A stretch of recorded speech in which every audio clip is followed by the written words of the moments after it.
Hey, hello, and how are you, everybody? Welcome back to another episode of Leading the Charge, the podcast. I'm Dom Tibbetts, joined as always by my co-host, the one and only Brother Bill.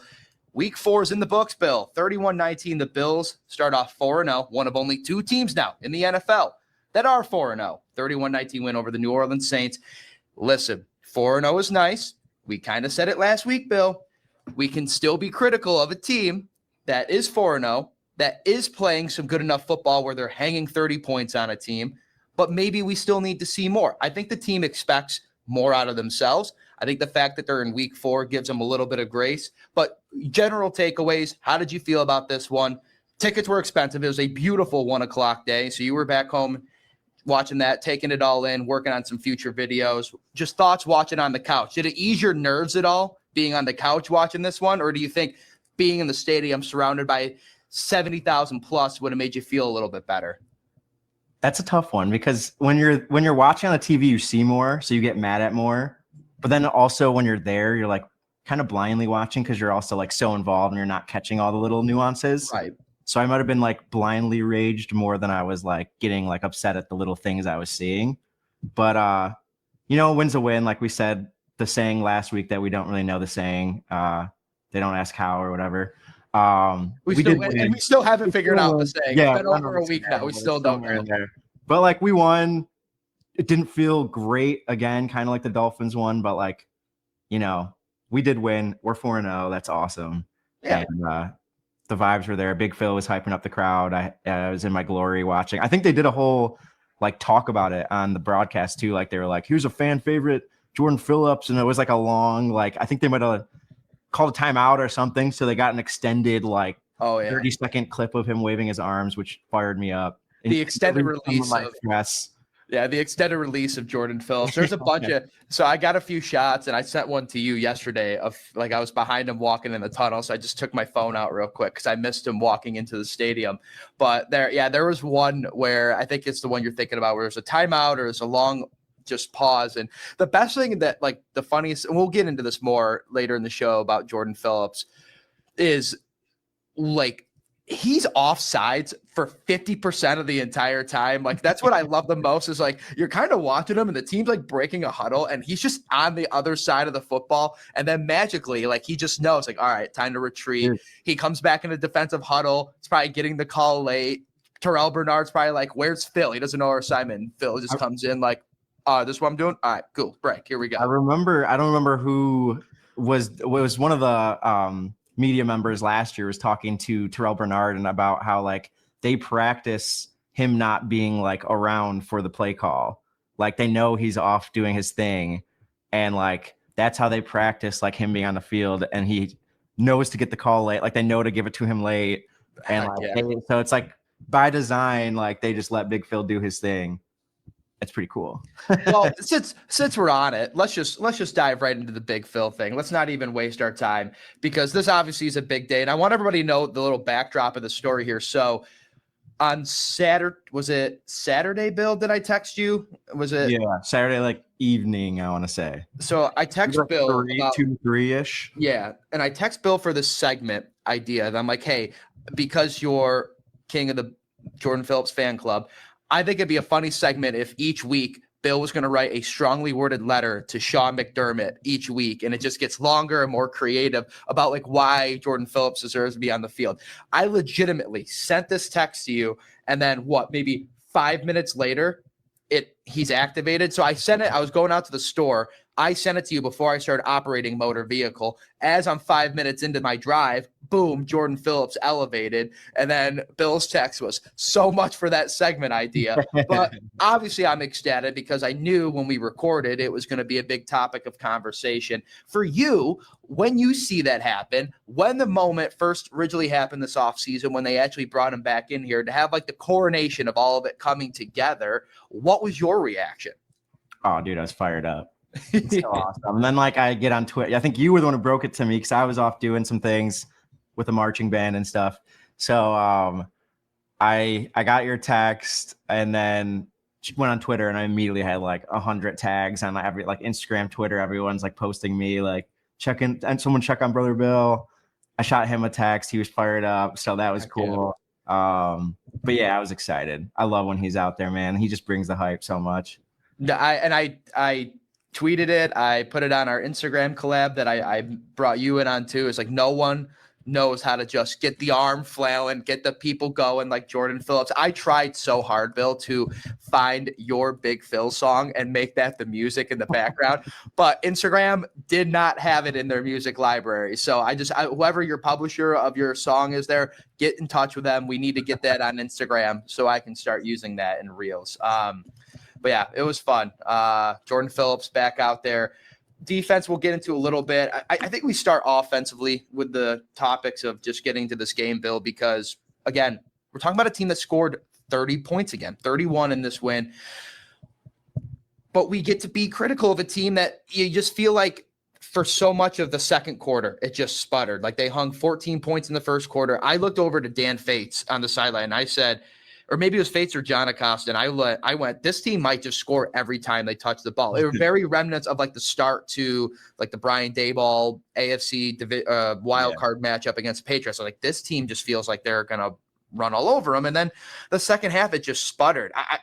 There's so many things maybe it attributes to, but it just feels like at one point when Spencer Rattler and Josh Allen had the same amount of pass attempts and Josh Allen's the reigning MVP, I don't know, maybe let him just try to fit the ball down the field, do a little bit something on offense where it creates a little bit more fireworks to get this going, because you're a Cole Bishop play away in the first half from taking a halftime deficit to the 0-3 New Orleans Saints. It felt like there were so many times where it just was sputtering. The offense was slow.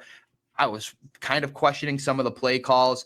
And then they come out in the third quarter, first drive, after they force, I think, a 3-and-out against the Saints. They go and kind of make you eat your words a little bit. But again, it's just inconsistent, and it's weird knowing that you have Josh Allen, the reigning MVP, and James Cook with another 100-plus day, breaks the franchise record for 8 straight scoring touchdowns. But I'm rambling a bit too here, Bill, but we say all these things, but yet we're like, man, they still don't feel like we've seen the full potential of this Bills offense.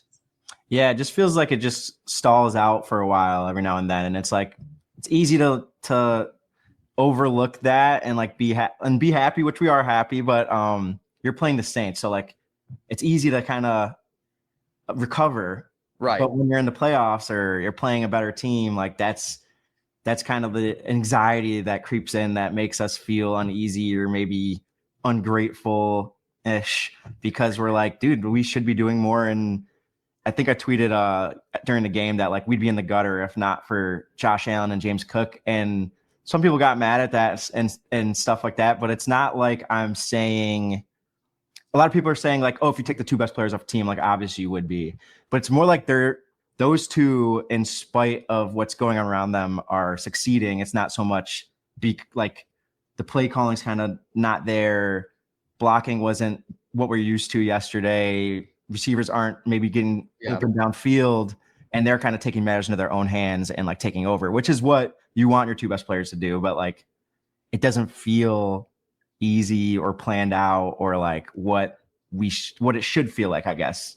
And maybe that is us being nitpicky and all that, but it's just, it just feels like they're going hero mode, which doesn't feel great. It feels great in the moment, but like, I don't know. We've been hurt so much that I just think of like, is this going to work when it matters? Is this going to be something that comes back and bites us when it matters? Mm-hmm. Right. I mean, like, think about next Sunday, like Sunday Night Football this upcoming week. And it's a Patriots team that just put up a gazillion points against the Carolina Panthers. You know, that's a team who is going to be, contending for a wild card spot. And they're going to need, like after the game yesterday, a bunch of us in the media room looked at the Patriots schedule and we were just like rifling off like, hey, do they win against this team? Do they not? We kind of came to a consensus that if the Patriots go and have to get a wild card spot and make the playoffs, they're going to have to steal probably 1 from the Bills. I'm assuming they'll get a couple wins against the Dolphins or the Jets at some point, but they're going to have to probably steal 1 against the Bills to make it happen. And that's a team where like, you kind of just need to have the offense firing on all cylinders and still find a way to get it done. To your point though, like, I don't think you're wrong. And like, to any fan who wants to come at you or any of us in the media who kind of criticize and can be nitpicky on it, is because it's valid. It's a valid concern when you look at this offense. And again, I'm going to bring up the point that Josh Allen, Spencer Rattler had the same amount of passing attempts through like 3.5 quarters, but almost pretty much throughout this entire game. James Cook, another big game from him, but where's anything else? Like Khalil Shakir had a great little bounce back game. You got to see what he's known for, the yards after catch. It was a tremendous play, but I'm looking at the stats right now.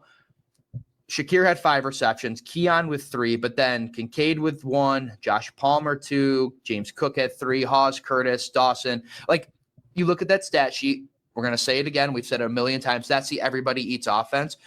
But when nobody is eating, that can be concerning. The everybody eats offense works because Josh Allen and James Cook can kind of carry you through that. And you saw that a little bit yesterday with the way that they're able to do things like Josh Allen's insane juke and crossover move. And then the third down scramble where he just kind of takes over and goes into your kind of point, the hero mode that he had to do.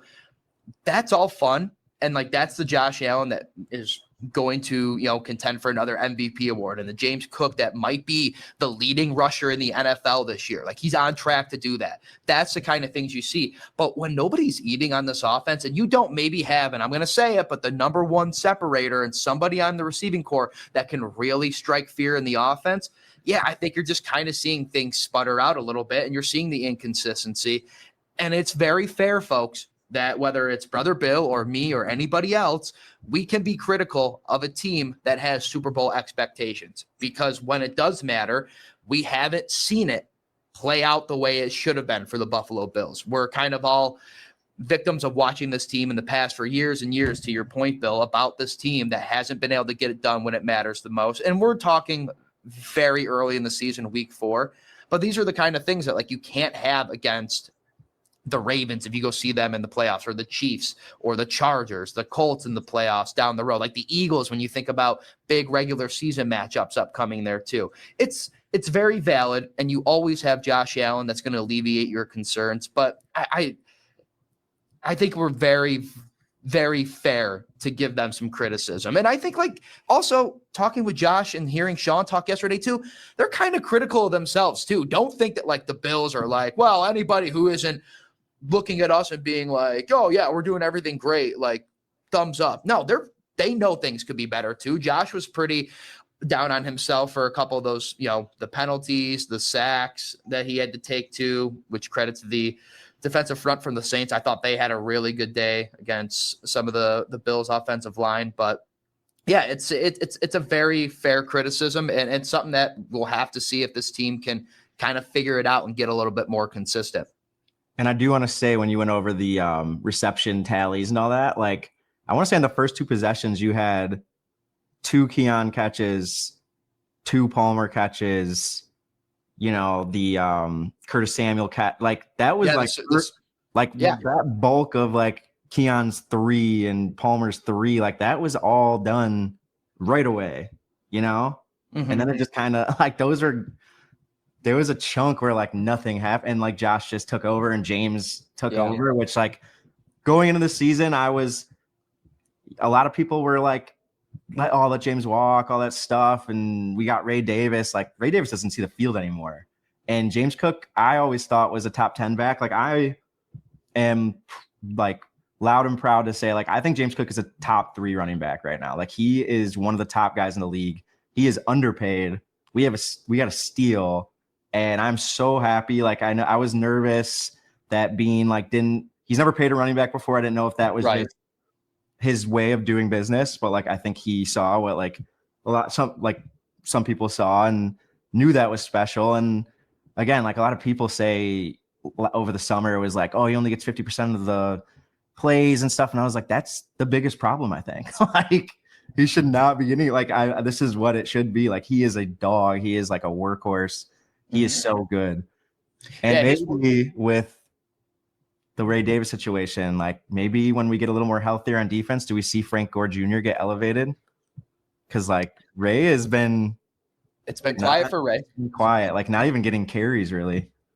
Yeah, and I think it's also like credit to James Cook. And if we get to talk about James Cook doing this every week, then that's awesome. Because right. I mean, I would agree to your point. Like, he's pacing to become the NFL's leading rusher at this very moment right now. He is a top 3 running back if you look at most stats. And again, 8 straight games with a rushing touchdown, a new franchise record. He's had X amount of games now. I forget the exact number, but like with plus 100 yards rushing there too. The fact that James Cook is there and helping this offense on a day yesterday, and I think a lot of going back to the offensive struggles a little bit, I want to just circle back to help with this point, is that the offensive line had a really tough day yesterday. Ryan Vandermark was not a great fill-in for Spencer Brown. We'll just be honest. Like Vandermark had his problems. The interior pressure from the Saints too was getting home, and you're seeing a lot of ways where Josh Allen was a little bit flustered in the pocket, didn't have enough time to throw. They were kind of he said they were getting away with some crossing patterns and like the Curtis Samuel one, the Keon plays. He was getting away with doing some just nice, simple crossing patterns over the middle. But then the Saints took that away. And then there's just interior pressure where now all of a sudden he's just taking straight coverage sacks because he doesn't have anybody who can separate, which goes back to the thing I was talking about earlier. But with James, though, I was saying it with Matt during our post-game recap yesterday. James is proof through 4 games he's worth way more than what Brandon Beane gave him. What an absolute bargain. He is worth every penny and probably then some. So the fact that it got done, and now to your point, like you and I have both been pretty on the side of like James Cook has deserved to get the money that he has and has proven that.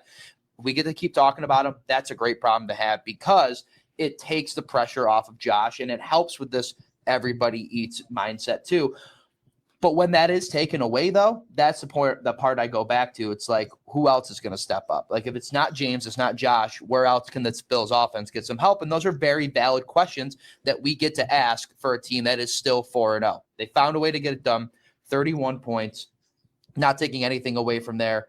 But that's a very valid point. But, yes, James Cook is continuing just to be electric. I mean, what a playmaker. The dude just seemed like talking to some of the guys in the locker room and hearing them, like we've asked him every week now. It's like, do you feel like James is just finding another level? It's like, yeah, I don't know when it's going to stop. Like at some point you feel like there's going to be a little bit of a ceiling, but then like even last year when you thought there was a James Cook ceiling, shattered it. And James Cook is just becoming this notion of this offense that they haven't had in a long time, really since probably like I go back to maybe like early days when LaShawn McCoy got here and he kind of created a good identity in this offense with the run game. Like James Cook is that and then some because he's also contributing in the receiving game. He's earning that workload that is taking Ray Davis out of it a little bit. And Ty Johnson is their third down back, but it's a good thing to see. And if more workload, whatever it may be for James Cook, however they want to use him, I will say, so one thing I feel confident in is the way they've used him so far. Yeah. James Cook is like that meme of like, it starts with just like a normal brain. And then it starts to like glow in a couple spots, and then it starts like beaming everywhere, and then like the whole body's glowing. Like we don't know when it will stop. He's just that good. He just keeps reaching max potentials over and over. It keeps going higher. He's so good. He's just, I mean, we could do a whole podcast on James Cook, but that's offensively, the Bills put up 31 points, which is great.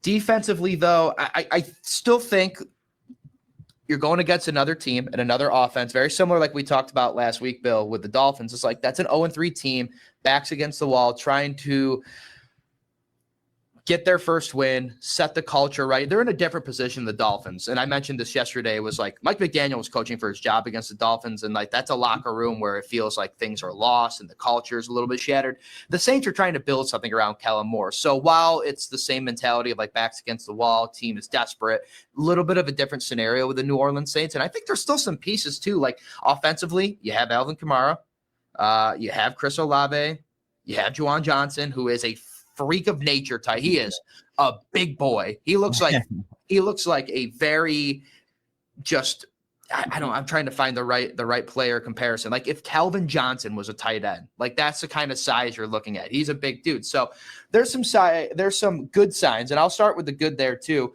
What did you think about the Cole Bishop play? I mean, like for all off season, right? That we've talked like Cole Bishop, what can he provide as a safety? Do we need to go out and find a safety opposite Taylor Rapp because maybe Cole Bishop isn't it? He goes and has his biggest play of his career, his first career interception, that keeps the Bills out in front and takes points off the board. What was your reaction to that play? That was sick, especially when you see like the back view of like how fast he like read what was happening and reacted. Like he came from like the other side of the field. Honestly, very reminiscent of like the Micah Hyde pick. I feel like just not that was more like Willie Mays, like over the shoulder crazy. This was like he came gliding in, made a sick catch. Like a lot of DBs, that's a tough catch for like a DB. That was a really good play. That was sick to see. And I do think he's been improving week to week. Like I'm feeling a little better about him. I feel like Rapp is kind of the one leaving me wanting more right now, but not to be so negative, but Cole Bishop has been improving, and like I do like what I'm seeing out of him right now, and I think he's getting more confident and just playing now. I feel like that's when those type of plays happen, is when like you're not thinking so much, you just read and react and like go, and it's working out, which is really cool to see. I'm curious to see, like, there's moments like this, and I do agree with your point with Taylor Rapp. You feel like you're just kind of, I would call it the word fine. Taylor Rapp is playing fine football right now. That is what it is. What I'm just happy he didn't take out a teammate. Yeah, he didn't hurt anyone. So if that's fine and that's what we get, we'll take it here. But with Cole Bishop, young guy, second year, and I think these players, especially a guy like Cole, they know when the expectations are raised. They know when the outside noise is maybe on them to be like, wow, like I'm getting questioned by people out, like the fan base, the media, even maybe my own coaches who need to see more. Like Sean McDermott was very clear and stern about the way that he felt with Cole Bishop this offseason and early stretches. Like, hey, we need to see more out of a guy like him. Like that's a second-round pick that does need to provide value for this defense. I'm curious to see like what a play like that does. Like you've seen, and to your point, like I think somebody yesterday asked Josh and said the same thing. Like that was a very Micah Hyde remnant play that Cole Bishop made there too. Read it perfectly, made a big play against a team that was trying to pull out a little bit of trickery that keeps some points off the board. Like I said, confidence-wise, like that play could do something really special. And I'm really curious to see how he builds off of that, because Sean McDermott, one of his favorite words is consistency. Like you have to see it more from Cole. And I would agree with your point. I think you're starting to see a little bit more of it. I still think there's a lot more to be desired with Cole. Like if I see one great game, it's awesome. It's kind of like Taylor Rapp. Like sometimes you get a great Taylor Rapp game. You're like, oh, sick, dude. That's why he's out here and he has gotten this extension and we brought him on, right? But then there's times where you're like, where's Taylor Rapp at? Like, I don't want that to be the Cole Bishop story, because Cole Bishop kind of can't be that for them. Again, second round pick, there's a lot more value that this organization needs to get out of Cole Bishop. So builds consistency, gets some momentum there too. I think that'll help and go a long way. The other note I had with a secondary, Bill, is I go back to the first touchdown for the Saints. And this is a very, like, again, nitpicky thing I want to bring up with the defense, though. The display of tackling and was just absolutely pitiful. Like watching Taryn whiff on a tackle, Rapp whiffs, and then Trey White was just getting blocked by a receiver and made a very minimalistic effort to go and try to bring down the Saints running back as he pretty much walked into the end zone, right into my camera view. Overall, like, where do you still stand with the secondary? And then you're also seeing, too, I want to add, Trey's getting rotated in and out with Dorian Strong, so they're starting to give this rookie more. Where do you stand with the secondary? Because you and I have talked about the general concerns there. Has anything changed? Has it gotten worse for you? I mean, like we said, like I see Cole improving. I think for the most part, like Trey has been a really solid tackler. Like that play in particular was not good, but he has shown better tackling than like I remember. Like I remember him more as like cover guy, and now he's lost a step. I don't know if he's as great in coverage, but his tackling has been solid. Yeah, some injuries will do that to you, I guess. If you want to be easy on him, right? Yeah, that was a rough play. Sometimes I think we need to take a play out of Henry Winkler's book and do some tackling fuel for Taylor Rapp. Maybe have him like imagine everybody in a Bills jersey, and then maybe like he'll tackling fuel. He'll just like hit the right guy and make the tackle. Sucks. Yeah, like we need to start getting that. He needs to just imagine everyone with a Bills jersey and helmet on and like just set them loose to just do wild things, Bobby Boucher-esque things. I was looking on Twitter just a little bit, and it's also, I want people to know too, it's very tough on the field to like look at tweets and like if Bill and I are texting or I'm trying to like text my like a friend or somebody from work about something, the Wi-Fi is terrible in the stadium. The cell service sucks. It's pitiful. So there are certain things I don't get to see, like especially like broadcast view stuff that I don't get to see from my low angle view. I did see one point where people were kind of coming at like Bobby a little bit about the way the defense has started. I still don't think a lot of these issues are Bobby Babbitt's defense. I still think there could be a little bit more creativity. And this goes back to a little bit point of the offense too. I think the offense has gotten a little bit conservative, but I think the defense has gotten a little bit conservative. I think the defense has done a better job at trying to like scheme up some blitz and some different looks, different pressures that again kind of force a quarterback and opposing offense to do things a little bit differently. I am not anywhere close to throwing in the like, let's start talking about Bobby Babbage and our concern with him. I think it's more so just don't have Matt Milano out there. Let's remember that. You don't have Ed Oliver still. And that brings me to my point about the defensive line. For as much money and resources that Brandon Beane spent this offseason on, my biggest concern about the defense is the pass rush, is the defensive line. Deion Walker has been a very pleasant surprise. Yeah. Great value pick. He has looked like, we said it yesterday on the sidelines, Deion Walker absorbs humans. He doesn't tackle them. He just absorbs them. It's gone. That's it. That's what he does to like opposing running backs, receivers coming up through the gut. No matter what it is, Deion Walker is just a large human being that has been a very pleasant surprise. Where's TJ Sanders? That's been quiet. Nobody has stepped in and filled the role for Ed Oliver. Daquan Jones had a sack yesterday, but I'm also still a little left to be desired. But Daquan Jones, you also have to remember, he's in the later portion of his career. Like your expectations have to be limited with a guy like him. The biggest gripe I have about the pass rush are the edge rushers right now. Yeah. The absence of Greg Russo, and I know you maybe have mentioned this yesterday, and you might have tweeted it, Bill, too, is that Joey Bosa late in the game has done it again, where he has his forced fumble, has his big plays, but it feels like he's just winding it and getting ready for that late game heroics. Where is that quarters 1.5 through the middle of the fourth? The edge pressure, the amount of times a quarterback you just feel like is not getting, like nobody's getting home on him. That's the signature mark of a defense. And like, again, we go back to the point, like if the Bills want to be this team, that's got to be better. It kind of is reminding me of, and I loved him, but like Jerry Hughes, like he was always over pursuant on like quarterback only. Like his mind doesn't even think about like a run game, doesn't think about like a rollout. Like it's just like run as fast as you can to that quarterback. And like Joey has over pursued so many times. It's like so frustrating to watch. And it's annoying. And like, yeah, like you said, like you're just not getting what you're expecting. And I try to be not so mad because this isn't like the product they were expecting. And they're expecting a lot of people back. They're expecting, Hairston back. They're expecting Oliver, Ogunjobi, Hoyt, Milano, like all these dudes. So like maybe Babbage is calling a more vanilla thing just because like there's a lot of rookies out there.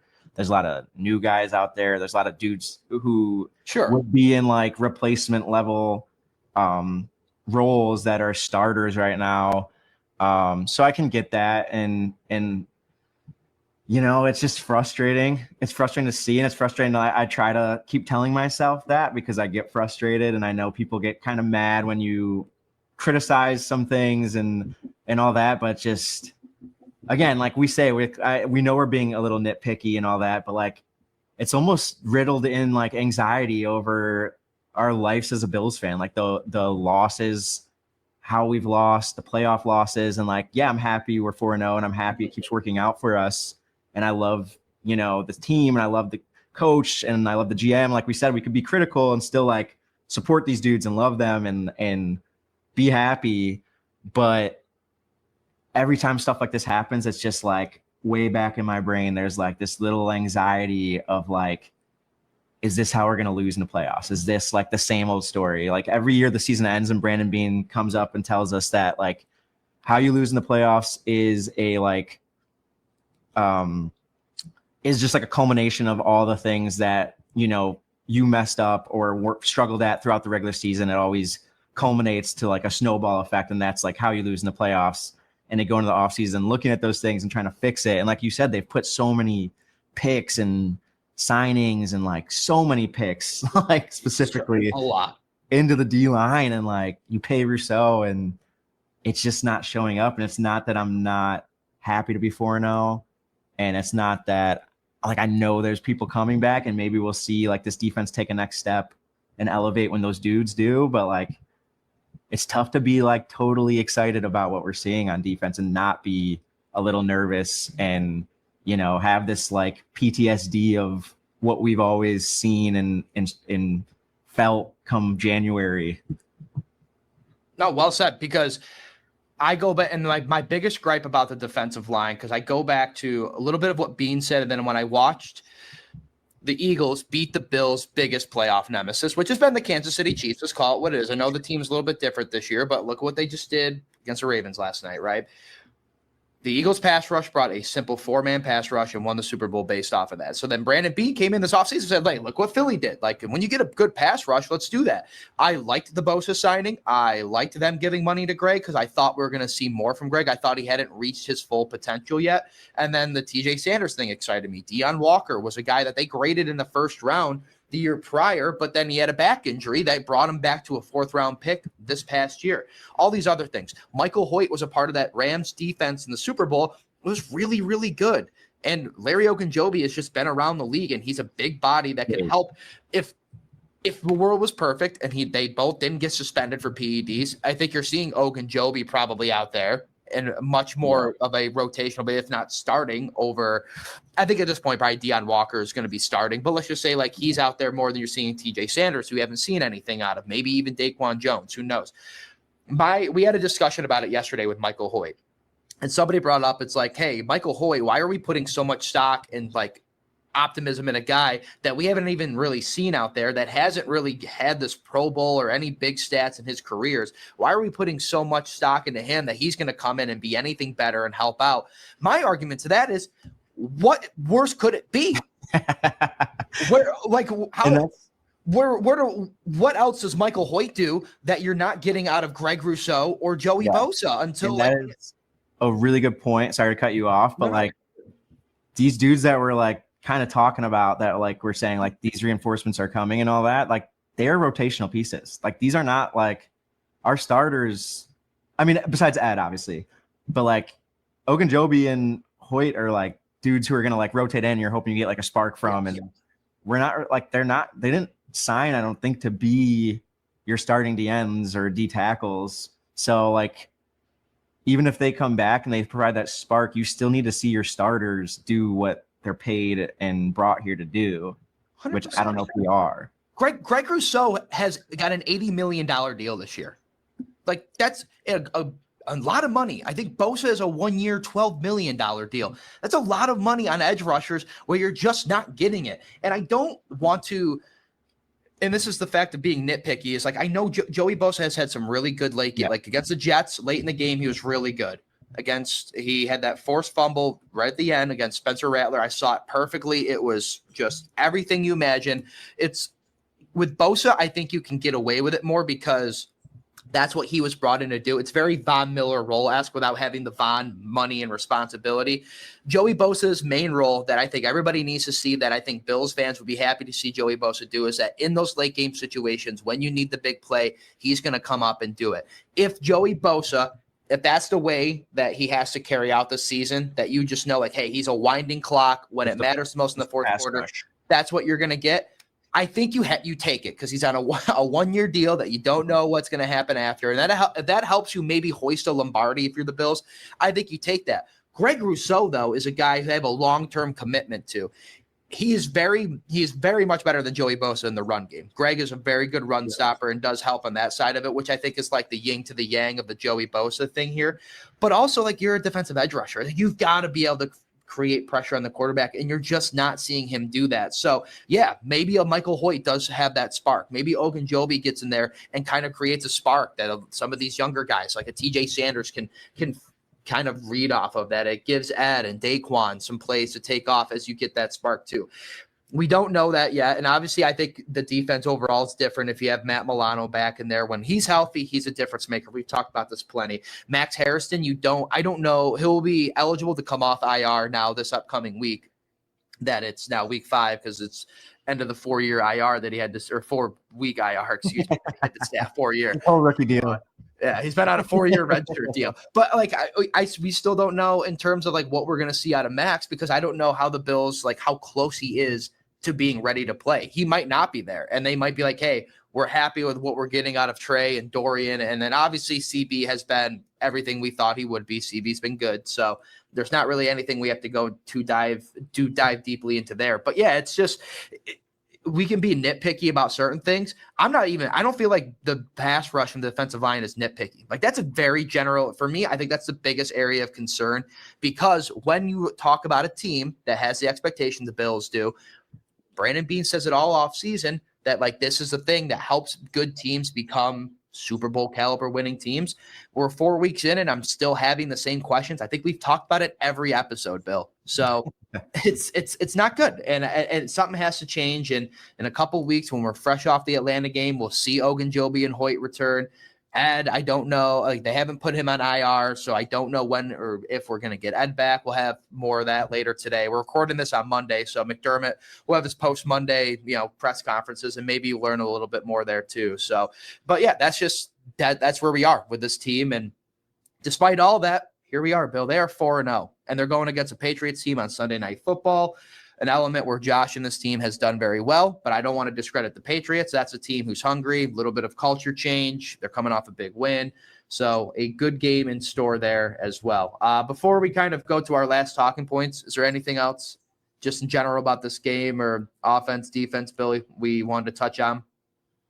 I don't think so. Like, I don't like being so negative sometimes after a win. Like we should be a little more, I know like we should, feels a little heavy, but I think everything we said is justified. And like we said, like we're still happy. I still love Josh. I still love this team. I still, believe in everything that's going forward. It's just like so desperately wanting a Super Bowl. Like that is really all it's based in. Like my whole life, I've always wanted it. And I don't want to seem spoiled that like we're being like this. Cause from the age of 5 to like 24, I didn't see a playoff game, but I just want one so bad, and we're so close. And it's just like that little bit of me in the back of my head that's always like, is this enough? Is this good enough? And I just want a Super Bowl so bad. Listen, I get it. And Bills fans do too. This team obviously wants one as well. I think what Bill and I have said this whole entire episode is like we can be critical, but we can also be very like appreciative of the fact that I get to cover a team that's 4-0, and that is a Super Bowl favorite, right? Like Bills are 4-0, and they have not played their best football, and they'll be the first to tell you that. And that's a team that is still 4-0, one of only 2 in the entire NFL. They are sitting number 1 in the AFC. If the season ended after week 4, they would be the number 1 seed. But guess what? That is the threshold. That's the next step for the Bills, is to finally have the entire playoffs run through Orchard Park, be the 1 seed, take care of business at home. It alleviates so many concerns. Ugly wins are always better than pretty losses too. So if we get to still talk about all this, the criticism and the nitpicky things that we've discussed, while also talking about a team that's 4-0, that's potentially 5-0, maybe even 6-0 when they hit their bye week. That's a good problem to have. And like if we have to have this some sort of discussion like this in the future weeks, like guess what? We're going to have it. But if the Bills are still winning football games and winning in the way that they are, then great. That's a great problem to have. Because I'd rather be covering a team where you get to have this than like a team that just won its second game in 9 games overall. And we're like, well, we're finally seeing rookie development from X, Y, and Z. Right. Like it could be, to Bill's point, like I grew up in a household that was a split Bills Giants fan. Like I know what it was like watching like my mom and her side of the family go through the drought years. Like, and you just don't have that with this team right now. Right. So we can be thankful as fans and as media people who get to cover and watch a good team, but also be critical of the way they play. One thing we're never critical of though, Brother Bill, are the game day videos.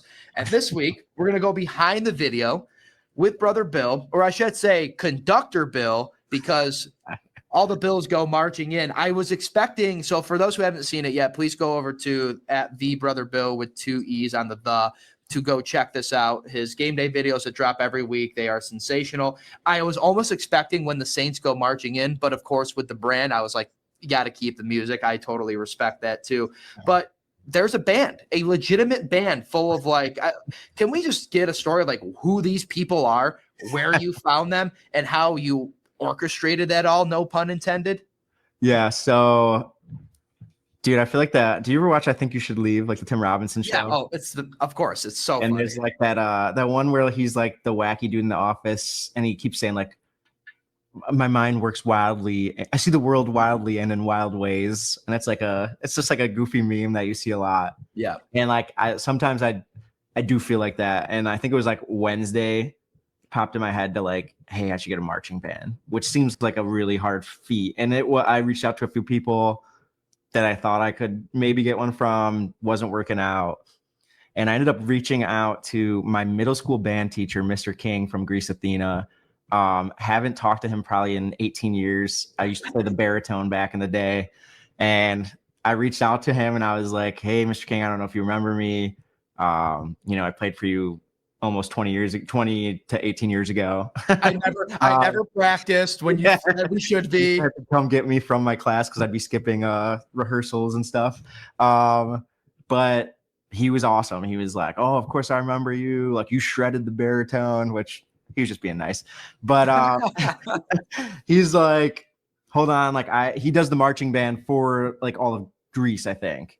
So at first he was trying to like make things work, but it's kind of hard because you got like school stuff and I'm doing like the fake boob cantaloupe skits and beer, and I don't know if that's so good. Tough to do around children. Yeah, so he's like, he was like bringing it up like the ladder as fast as he could. Then he was like, listen, I got a friend. He does like a brass band, very New Orleans style. I think they have a gig this Saturday. I'm gonna reach out to him.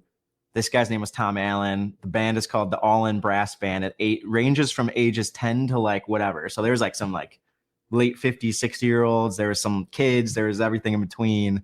And he ended up being a huge Brother Bill fan. So he knew exactly who I was. He was super excited. Big Bills fan. Awesome guy. And they had a gig at Charlotte Beach. And I moved some clients around. So I got out at like 11:35. Drove as fast as I could with my mom to Charlotte Beach. She was my camera woman. And dude, they had like 24 hours notice. They've played those songs before, but they didn't memorize them. So like all those people like were practiced, like they were like, we were practicing in the car ride over. We were practicing all night, like memorized it. Were super awesome.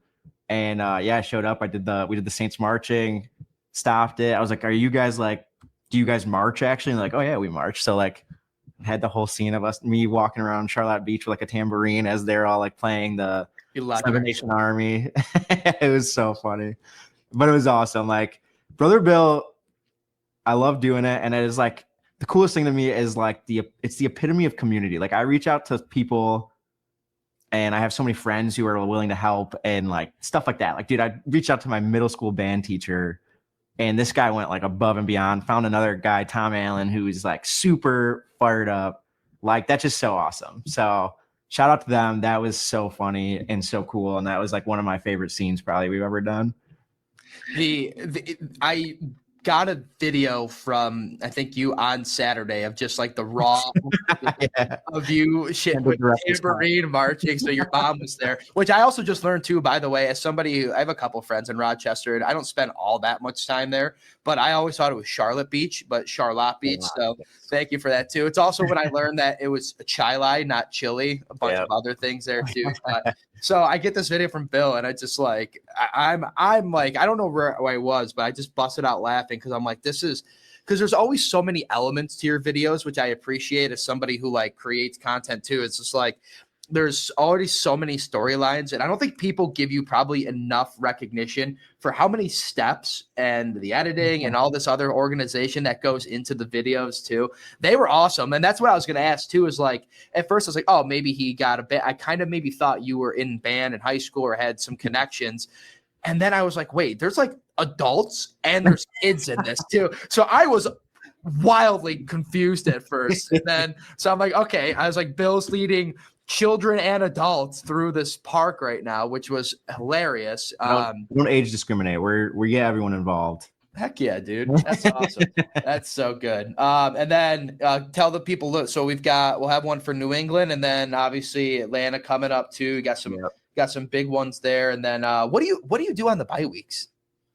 My first few years I would make like a funny bye week video, but like it was much more like easy going back then. Like it was like 45 seconds. Like, yeah. Okay. Like now it's like, I try to think of like 3 mini movies almost for every video. Mm-hmm. So I kind of take the bye week to just like chill a little bit or maybe get ahead of things a little bit. So That's fair. I don't really do a bye week video anymore. I just like kind of like, depending on how I feel, like we kind of just had a mini bye. So I feel like I'm kind of refreshed. So I might use it to try to get ahead of some things. Yeah, I feel that. Do you also, one last thing I want to say before we wrap up the pod, which by the way, thank you everybody for tuning in and streaming us. Our last episode, I will say too, was a smash hit. And after I asked Bill this question, I'll talk about that a little bit more. On Twitter this morning, I saw Little Phil, and I was going to text you and be like, do you know who this guy is? And it looked like you maybe had followed him or he follows you. Oh, Little Bill, I think it is. Little Bill. Little Bill. I said Phil because I'm thinking of our boy George. That's me. Yes, Little Bill. I'm Little Phil. Yes. Yeah. That's good point. Yeah. Sorry. So Little Bill. So I saw this video and I was having. He had like the beignet powder and he that was sick. That was the so LeBron toss. I was like, so I'm thinking to myself like I was gonna send you the video. I was like, oh, but then I looked and you already probably knew who this was. So yeah, Little Bill. How for you?